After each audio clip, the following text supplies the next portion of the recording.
Greetings from Minnesota, the 32nd state admitted to the Union on May 11, 1858. With 5 million people, it is the 21st most populous state. A modest people. We're ferociously modest. We may be the most modest. We may be #1 in modesty in America. Why so modest? The winter weather is almost certainly a factor. After all, it's hard to be arrogant when you're freezing. And the land of 10,000 lakes can get cold. Very, very cold.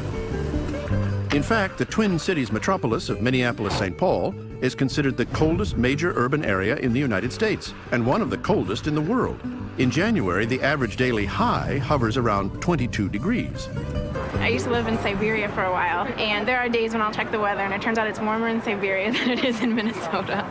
You walk down the street with your hands stuck down deep in your pocket, and your face is all red, and there's stuff coming out of your nose, and it's a magnificent time of year. I'm sorry that people can't have it everywhere in the country.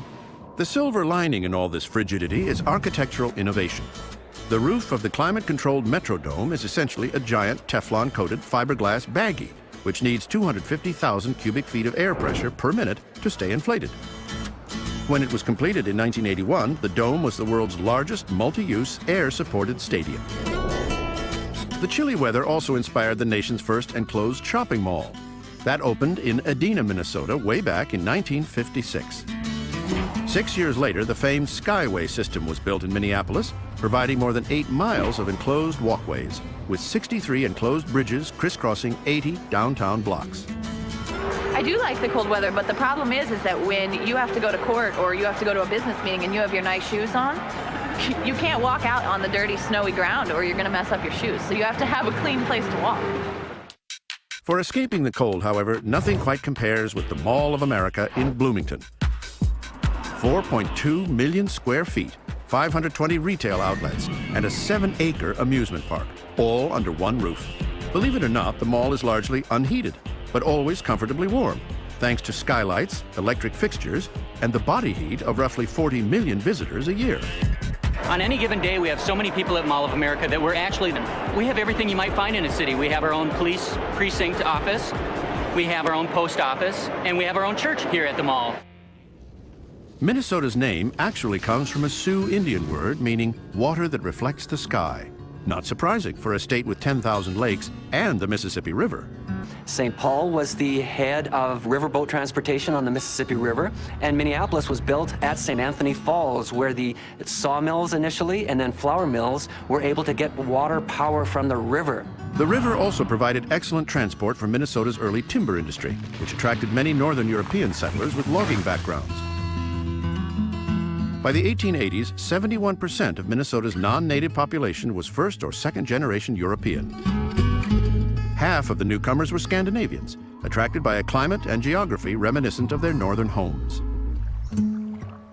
For a handful of Minnesotans today, home is so far north that it's actually in Canada.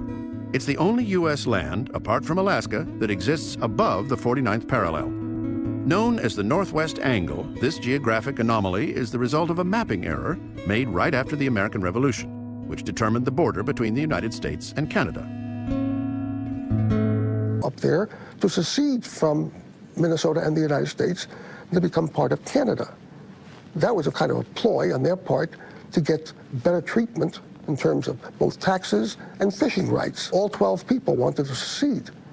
About 200 miles away in northeast Minnesota, you'll find the state's economic life source, where black gold means ore, not oil. The iron ore veins of the Mesabi Range were discovered in the late 19th century.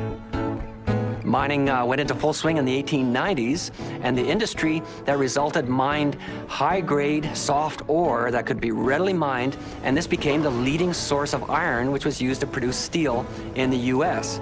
But in the 1950s, the deposits of high-grade ore were almost completely exhausted.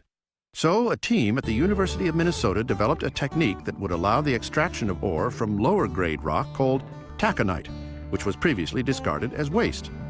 Taconite is a hard rock similar to flint that also contains a significant amount of iron. The taconite ore in Minnesota is about 1/3 iron, And process developed at the University of Minnesota is able to double the iron content of the ore to about 2/3. This new process saved Minnesota's mining industry. Since the year 2000, the Mesabi Range taconite mines have provided 2/3 of the iron used to build American cars, ships, homes, and bridges. Minnesota's business and industrial community is fueled by one of the most highly educated populations in America. Minnesotans also display a great appreciation for the arts. Minneapolis, for instance, boasts more theaters per capita than any other city outside New York. This love of culture extends to radio.